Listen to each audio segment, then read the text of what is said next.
Uncle Ramesh, you look tired. Let me help you with your bags.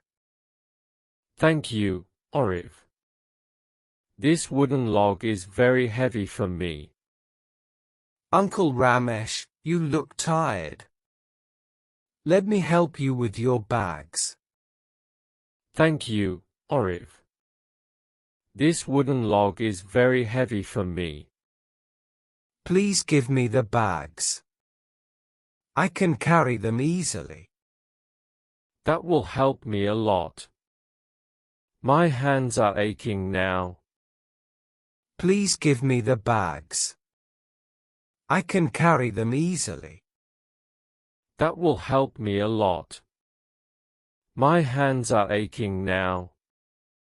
Walk slowly and carefully on this rough road. Yes, I am trying my best to stay steady. Walk slowly and carefully on this rough road. Yes, I am trying my best to stay steady.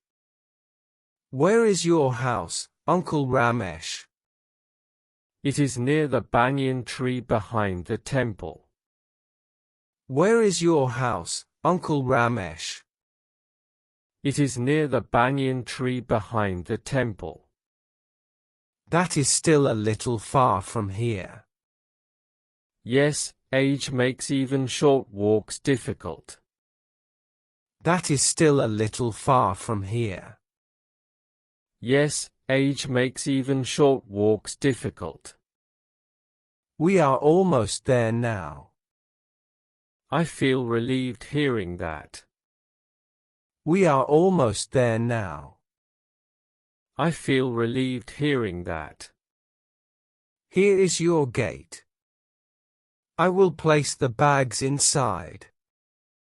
Thank you, Arif. Your help means a lot to me. Here is your gate. I will place the bags inside. Thank you, Arif. Your help means a lot to me. Please take care and rest well today. May God bless you, my son. Please take care and rest well today. May God bless you, my son. Thank you, Uncle Ramesh. Thank you, Uncle Ramesh.